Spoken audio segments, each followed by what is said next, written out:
Halo, selamat tahun baru semuanya.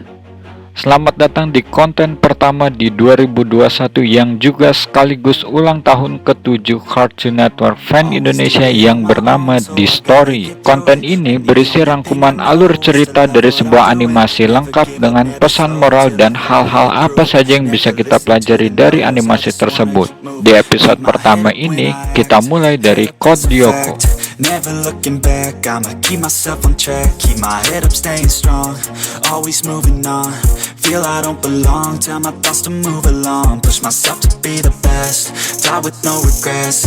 Live with every breath. See my message start to spread. And I had so many dreams. Ketika Jeremy Belpois sedang mencari komponen yang akan ia gunakan untuk membuat robotnya di sebuah pabrik yang tidak terpakai, dia menemukan superkomputer dan menyalakannya. Aelita kemudian bangun, tapi dia tidak ingat apa-apa tentang masa lalunya. Jeremy menduga kalau dia itu adalah sebuah kecerdasan buatan dan memilihnya untuk menamainya Maya setelah dia meminta untuk dipanggil dengan sesuatu yang lain dari kecerdasan buatan.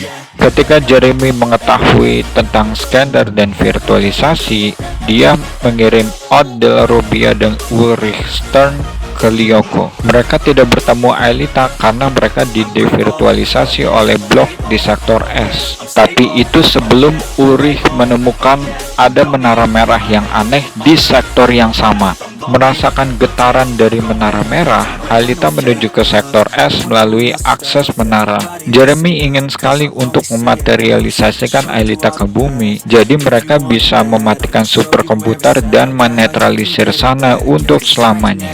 Dia telah curhat ke Odd, Ulrich, dan Sisi kalau mereka bisa melakukannya jika mereka bisa membawa Aelita ke menara merah di sektor S. Namun, Sisi terkena sengatan listrik oleh bola energi listrik yang dikirimkan oleh Sana dan Ulrich membawa Yumi Ishiyama ke pabrik.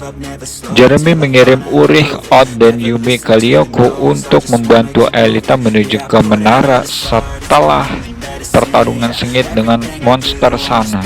Ketika Aelita melihat antarmuka, dia baru tahu kalau nama dia itu bukan Maya, tapi Aelita. Lalu dia menonaktifkan menara. Namun, teori Jeremy salah karena Aelita tidak datang ke bumi.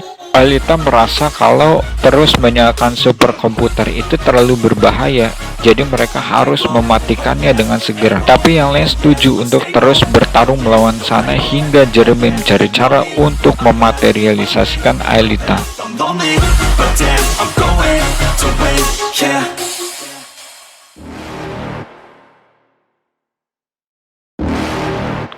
Jeremy membuat versi pertama dari program materialisasi yang hampir berfungsi di episode Cruel Dilemma.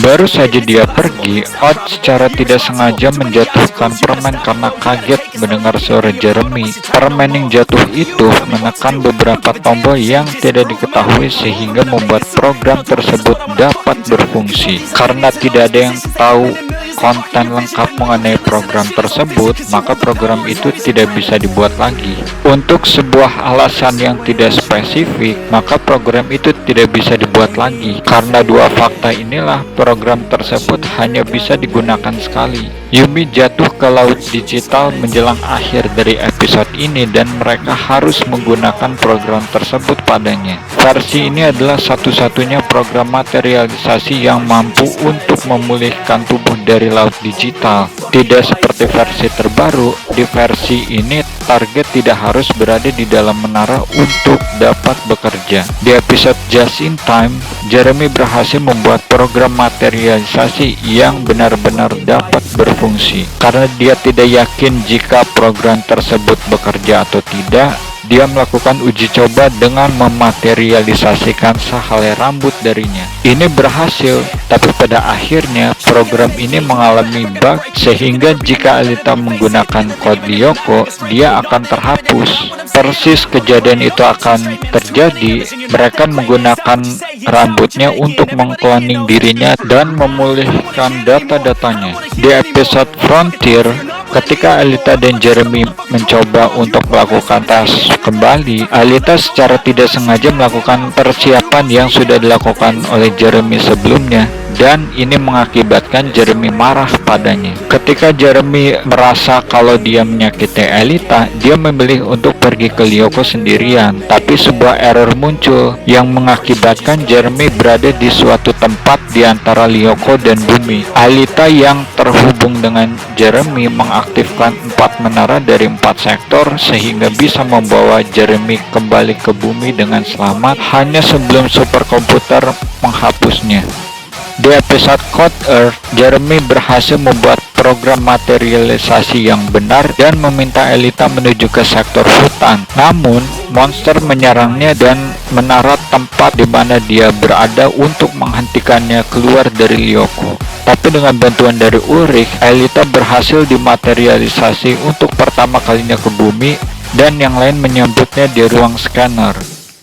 Odd telah mendaftarkannya di Kedik sebagai sepupunya, dan Yumi telah meyakinkan orang tuanya agar dia bisa tinggal di rumahnya. Di kelas, ternyata kemampuan Aelita lebih baik daripada Jeremy, tapi ketika mereka mencoba untuk mematikan superkomputer, Aelita pingsan. Pada saat Jeremy menyelidiki, dia menemukan kalau Sana memberikan Aelita sebuah virus yang terhubung padanya. Jika Sana dihancurkan, begitu juga dengan Aelita. Dengan Sana mengirim monster untuk menyerang Kedik, Aelita menonaktifkan menara dan memilih untuk tinggal di Lyoko jika seandainya Sana menyerang kembali. Para pejuang Lyoko memutuskan untuk mempersilahkan Aelita mengunjungi bumi untuk bertemu dengan mereka kapanpun dia mau. The zone, that's the only way I know. Feeling low, about to blow back up. Here I never let the doubt creep in. Gotta pop a couple more aspirin. I don't think I'll ever let you in. Easier to break it off as friends. I don't really understand myself. I don't really understand, need help. I don't wanna be left on the shelf. Couldn't even hear me if I yelled. It's so cold